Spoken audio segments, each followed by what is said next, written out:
searching for the team that could win him TI. And, well, he's found a place here, and they've already had a great amount of success this season. And it would be a damn shame to head to the lower bracket now. But let's get into it. Pause is done, and we are into it. OG versus Tundra, game 1. Look at the early itemization here. 33 going for that Blight Orb.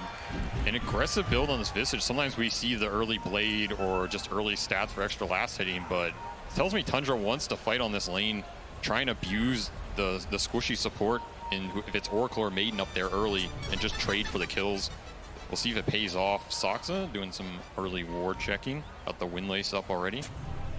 It's crazy how many small items he has queued up in his quick buy. Like, just, you know, there's a Mango, there's a Clarity, there's a Tango. Like, they're ready for this lane. I think something that Tundra does in lanes that very few other teams do is in their off lane, they won't just like, we're either pulling waves or not pulling waves. Like, they'll do it randomly in the middle of the lane. Oh, it's 2.5 minutes. Let's pull a wave here for this specific reason. And people aren't used to reacting to that type of thing because they do it in like very specific situations. So suddenly the other team does the wrong thing with the wave, and the wave's by Tundra's tower, and now you're like, huh, we can't lane anymore. I think these types of little sneaky things, like they're super aware of. I mean, this Tundra off lane is one of the ultimate lane. Yeah, they're really disruption teams. You don't know where the waves are. There's a wave by your tier 3, there's another one by their tier 2. You're like, am I even in the lane anymore, or is the lane in the Roshan pit? It's just so annoying to play against. It makes everything you think about what's happening in the lane get thrown off. Yeah, and you can also, you know, potentially a team like OG, a younger team, is their first time at TI for a lot of them. Suddenly you're out of your comfort zone. There's, you know, you're laning in the river, and, you know, things can be a little bit, you know, maybe that throws them off more than it would throw off another team. You know, normally I would agree, Quinn, but if I've learned anything about OG this year, their comfort zone is quite literally the entire world. You know, nothing happens. In fact, I think the more you throw this team off, the more they get in zone. Like, you know, if you think you're tilting Amar and he's buybacking early, now he just goes 20-0, right? How many times have we seen this? Many times. We talked about that quite a bit, the question of whether or not you should shut down Amar, because it just seems like if you do shut him down, he comes back with a vengeance. We're currently watching the matchup of 9 versus BZM. We see the top lane of Yuragi and Misha in that moprhling lane. We said the lanes are super important here to keep Tundra from being able to snowball. So what are the things we're looking for when it comes to these side lanes in particular? I mean, the lane equilibrium already disrupted top for Tundra. It's a great sign for them. They just want this lane back so the Visage plus melee hero can go to work, especially if they get level 2 and level 3 fast. This Misha Maiden already got nuked down really hard.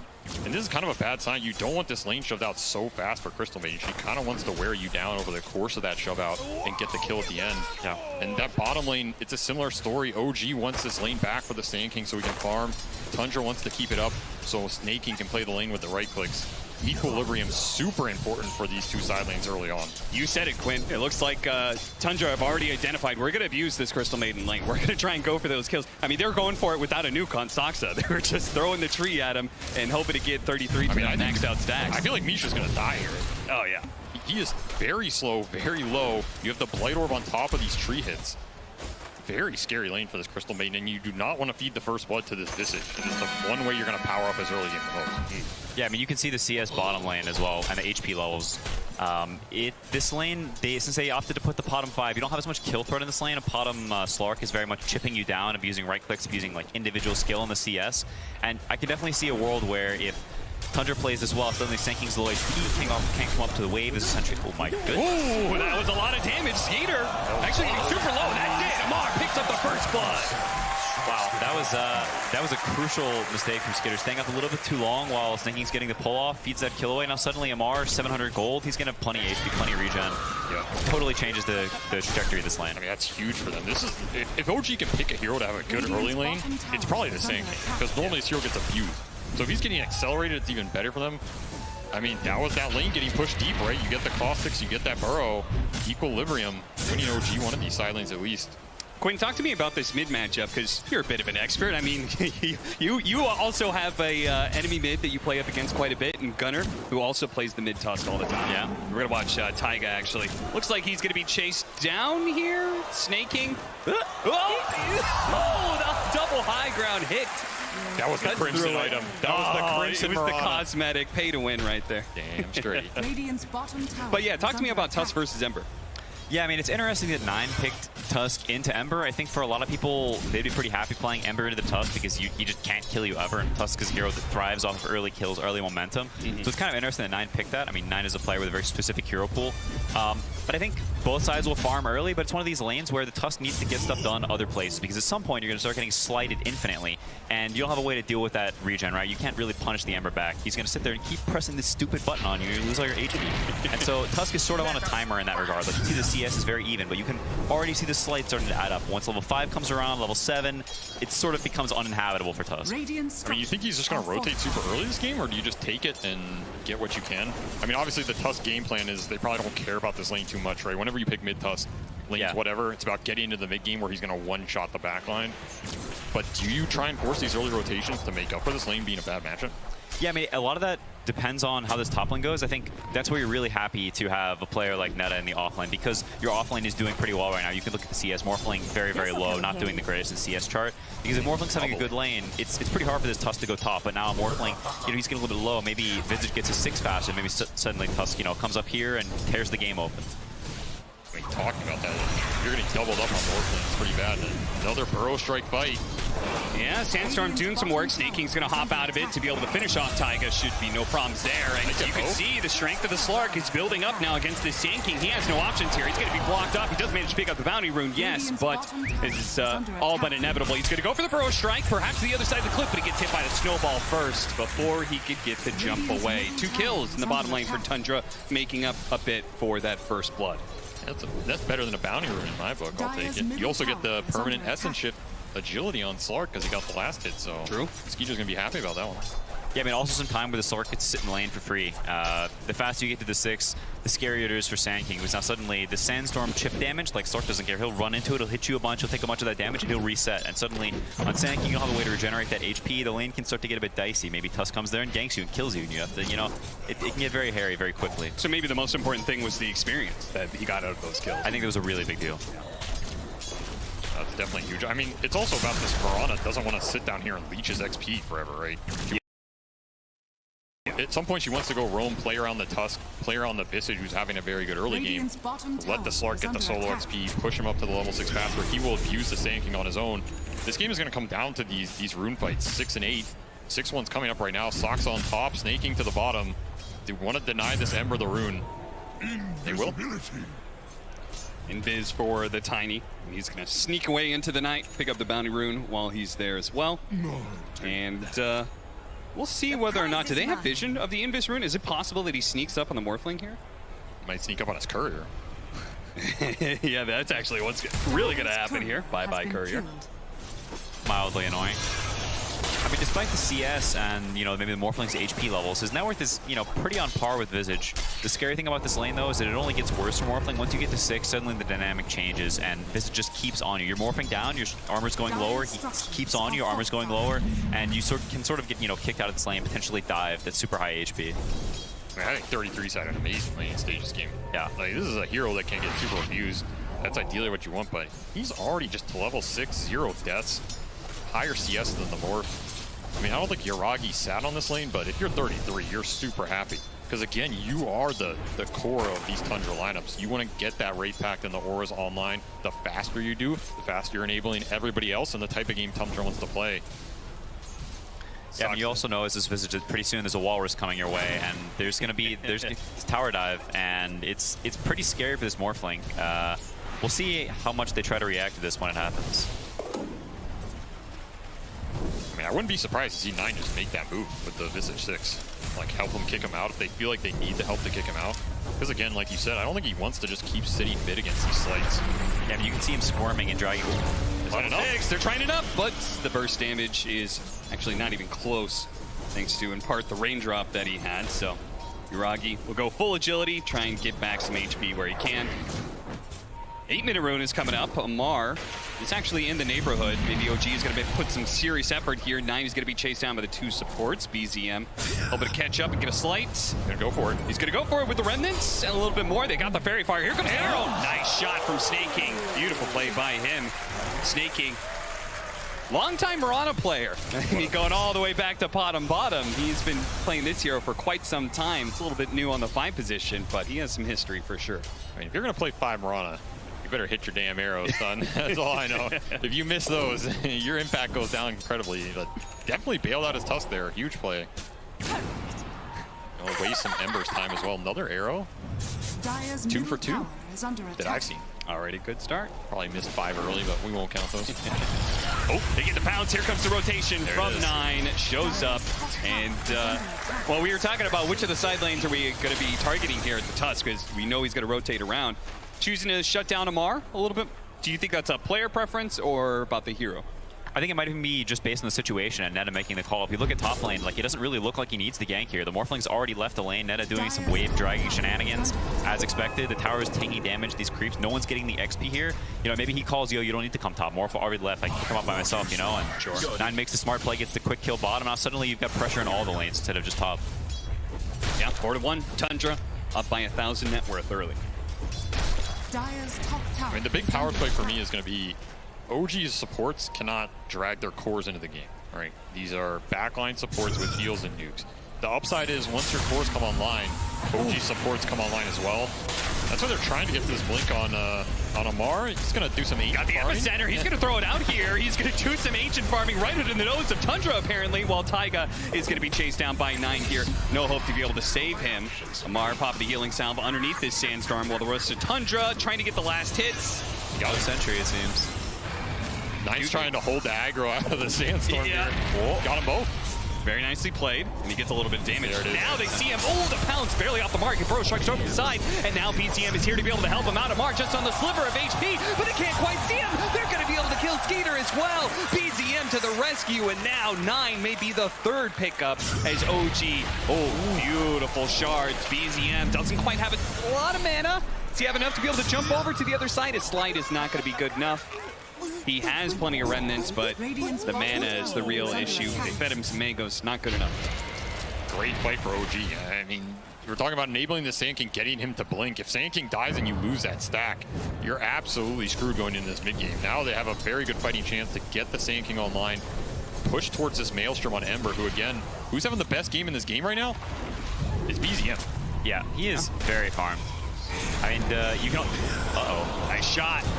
Burst down Amar with the help of the birds. They'll keep that chain stun going. Snake King, even though he missed that arrow earlier, lands recovery 1, gets another kill on Amar, continuing to shut him down bottom of all the cores right now.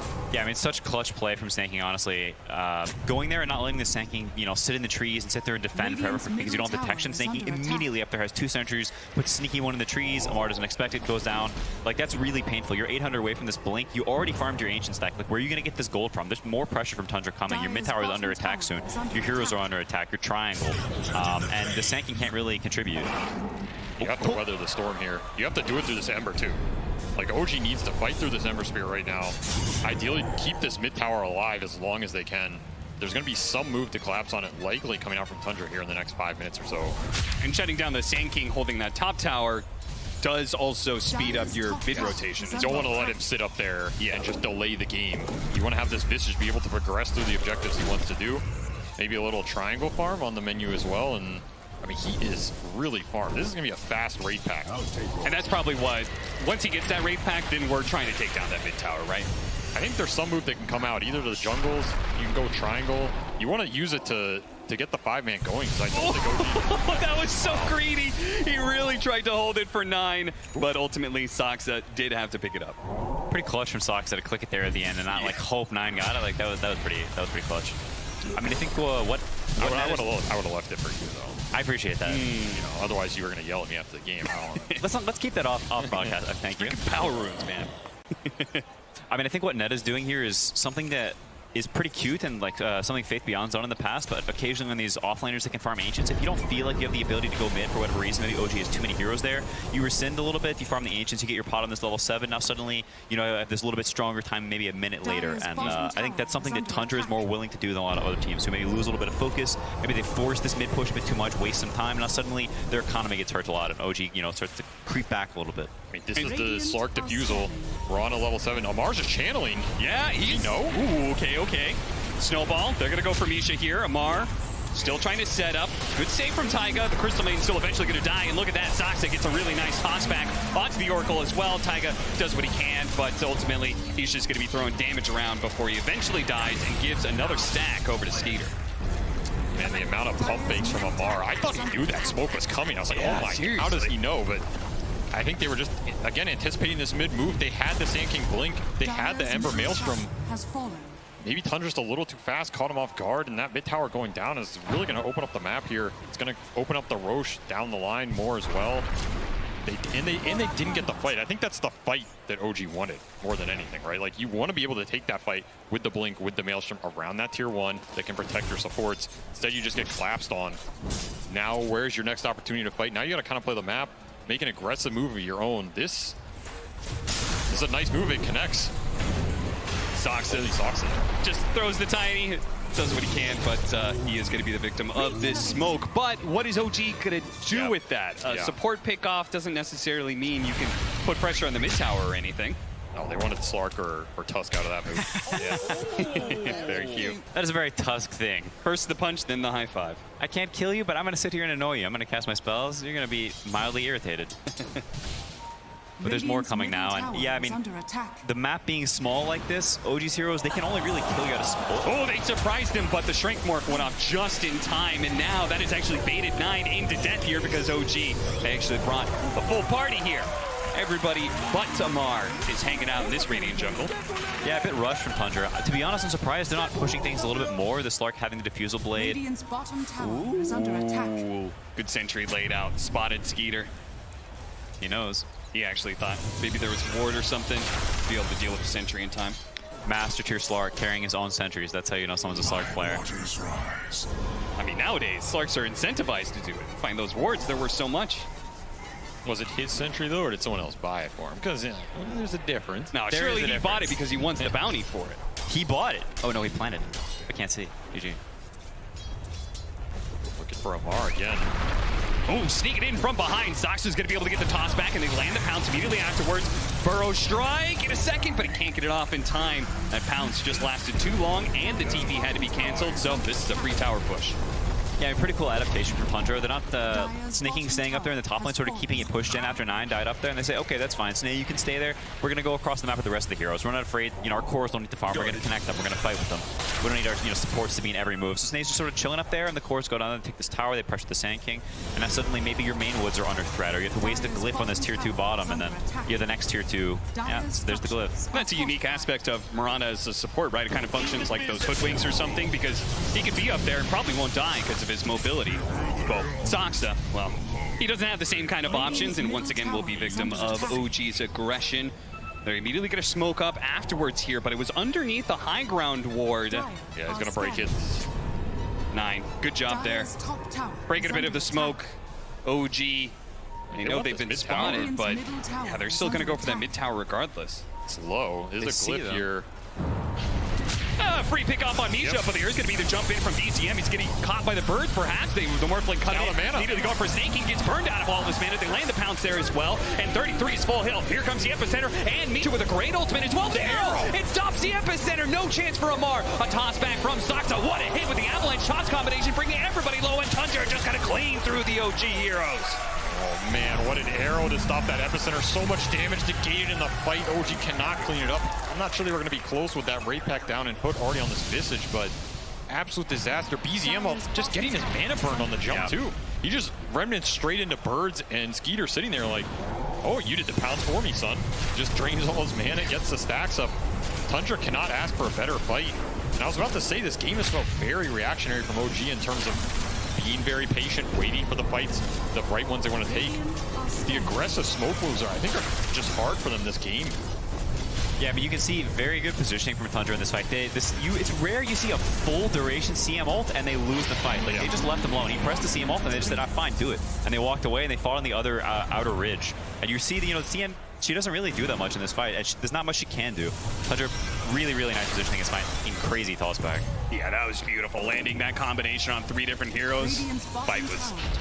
That was like the last nail in the coffin right there. OG, I mean, this just... You're talking about how they really set the tempo of this game. It just feels like they are very uncomfortable. This does I wouldn't imagine, like, if you took away the logos and everything, I just wouldn't think this is OG. Radiant's bottom tower Yeah, I mean, is under sorry, attack. No, go ahead. I mean, thank you. I think that smoke just felt very pressured. Like, you see the way Ember Remnant's in there. Like, it's very like, we're losing. We need to make something happen. I need to catch a guy. Pounce immediately afterwards. Manta trying to dodge a little bit of damage. He does manage to get the slight jump away just in time. The Pounce faded, but 9 is just able to go for the next hero. Taiga, he was there to try and help out BZM and may have been able to do something, but does cost him his own life and apparently cost him their tier 2 top tower as well. Things are getting very dark indeed for OG in this game 1. The lead's going to build here. The one thing about OG is this team is very good at stalling games. Like, they understand that they are a very strong late game team. Between the 3 cores synergizing in late game fights with the net worth they can bring out. I've seen them take fights from 20k down like it was nothing. The thing they have to keep in mind is you're playing against a SLARK Mirana lineup. So one, you have this Moonlight that can move people around very fast, set up a lot easier. You cannot sentry everywhere on the map, especially these deep side lanes you want to split push. And then SLARK is going to run around and kill all your vision. It just makes it even harder on top of that as well. So while I think OG has the heroes to split push this game out and take a later game fight with the Ember timings, I think there's also a lot of tools on Tundra's side to shut that down, just destroy the vision, and we're already seeing it. Like, you just got up some deep, dire wards, but Skiter's running through here, and he's pinging it. And he's literally just pinging, hey guys, check around the area, get some freebies. Yeah, I mean, they get these wards, but I think OG not that unhappy with the way the map is being split right now. You see them run all the way down bottom, Tundra reacts, and OG's already up in top lane buying some time. Like, you know, the gold lead, since they got the Aegis, not really changed very much. Nisha, that was rather bold. Anything for that extra frostbite, I guess. You just walked in melee range of the birds on that one, and Tundra's like, okay, we are already planning on pressuring some more. Ooh, Amar?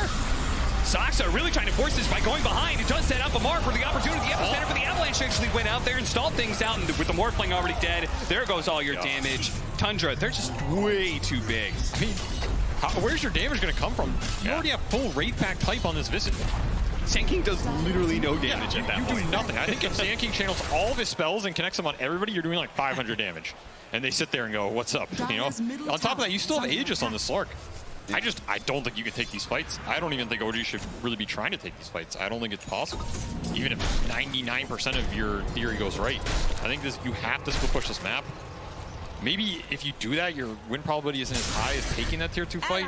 I can understand why they feel like maybe there's an opening, but this is just a rough spot to be in. And now Skiter with the Mirana ult, nice little synergy, finding the freebies. Quick kill on Misha, no problem. Yeah, I mean, this comes back to, we talked about the heroes and the fact that OG's damage very, very similar, and suddenly this Wraith Pack pipe comes out, you're looking at the heroes and you're like, wow, we can't kill anyone. And when you're in that state where you're just dodging and you're just sliding around the map, it's all on the other team to mess up because they have all the power in the world. They can kill you and you can't kill them, and suddenly they're just squeezing you in. You're getting squeezed and squeezed and squeezed, and suddenly you have no net worth and they just throw on you. I agree. This map is entirely Tundra's control, and like we saw earlier, they're just farming it up everywhere. I mean, Skiter's just going into the whole team alone. Finds an opening here. Taiga not going to be hit by the arrow, but still hit by that extra pounce. He's going to have a little bit of help here. Does, of course, have the Aegis, so it's perfectly fine for Skiter to be super aggressive here. After all, he's setting up the rest of the team to come in from behind. Nice block in there with the shards. It's going to set up an arrow. That's going to land onto Taiga. They're going to lead their supports behind. OG full bailing out once again. They do not have the firepower to win team fights. They cannot win 5-on-5. So as soon as Tundra shows up in force, they have to retreat. This is high ground. This is Glyph for sure. I think Tundra just stays around him. Are you afraid of any sort of 5-on-5 at this point? No, you have all the auras. You have the drum on Snake King. He has Force Staff as well. All the Visage auras that we talked about. You have BKB on your Tusk. This is such a huge power spike at 20 minutes in the game. What can OG do? They're literally just helpless. They're watching their buildings die. I think if Tundra went top, which, I mean, they're probably going to play it safe and farm a little bit more gold, wait for the right jump, but, I mean, there's the drum, the Force Staff, the Wraith Pack, the pipe. Like, they've got all the Tundra items, and they're running it down your throat. Nice. Good toss back. I mean, he just has so many setups, right? If you toss him straight up in the air, it would have been an arrow. He tosses them over the Skiter to allow the pounce to land. Tips start coming out. Snake King, I mean, Amar, no impact, no idea. He has not had a whole lot of fun in this Sand King game, and I think so much of the story of this game comes back to the draft and where we were talking about how they were preemptively setting up for Tundra's like zoo stuff and how they drafted a certain way specifically, and it seems to have put OG out of their own comfort zone. I mean, Amar does not look like Amar right now. Sandking is a very hit or miss hero. Like when he hits and he starts snowballing, he is super strong. But when he misses, it's real struggle. I mean, he's behind Veil. How many times have we seen Amar buy Veil in his career, you know?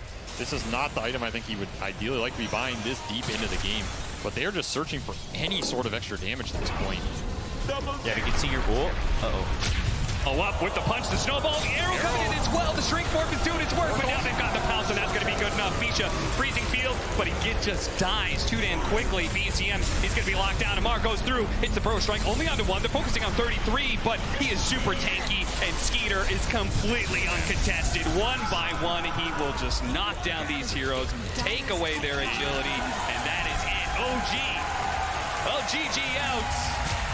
This was no contest. Tundra 26-7 in this game 1. This had to have been a hell of a confidence boost here on the main stage of TI. I feel like Tundra got to run their playbook exactly how they want to. And I think one of the big things about that draft in that game is OG knew that the zoo was coming, right? They left it in the bans. You know they can always pick this Visage at any point and flex all the other heroes to wherever they want to flex them, you know, usual. So you know this raid pack pipe is coming.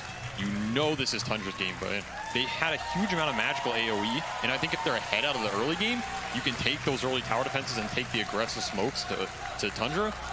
But that lane phase, again, like Quinn's talking about, it's hard to outlane this team to such a degree that you're in that spot to begin with. Yeah, I mean, they're just on the back foot this entire game. You can feel this pressure from this Visage. Like, if you just looked at top lane alone, it's just so scary. Your Morphling's getting kicked out by this one hero, you know, and you really just don't want that to happen, especially when it's Netta. He's buying these items. Like, you can just feel the push coming, and what are you going to do? Yeah, they didn't even need to bring the Tusk up there to force him out. Yeah. We were thinking, oh, they have to bring 9 up here to force the Morph out. The Visage is so strong, he has such an early 6, he just kicked him to the jungle himself. Yep. You're in trouble now. Amar has to go up there to defend the tower. He gets arrowed by Snaking with his Crimson, and what are you going to do? You know what Tundra is going to do, but you have to be able to find a way to be able to address it here in this series, and maybe our panel has some good ideas about that. I'm going to find out, Cap, Quinn, and SPG. Thank you so much. That was a very dominant performance in the opening game of the series, Tundra versus OG. And at some point, when watching the games, I was like, why does this Morphling not have anything? Why did that Morphling not have anything? I mean, it's the laning stage. They were. Yeah, sorry, it's my fault that they lost. No, it's this position for Tiny that did like.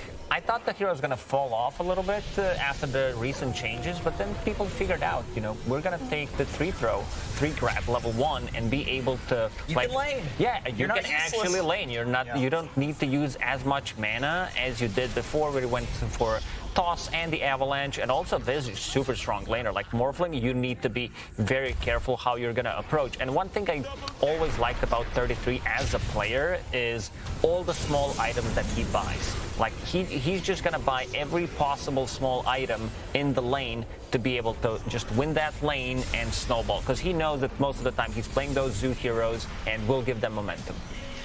Yeah. Honestly, I'm just so impressed that a team with a position 5 Murano won so convincingly, right? Because I feel like this hero in the hands of another team in the first phase as the hard support would not have looked like that. So also an incredibly impressive performance from Snaking. He was hitting the arrows without any setup. There was that really cool epicenter cancel in the bottom jungle fight where he basically just won the fight for his team. So really good stuff coming out there.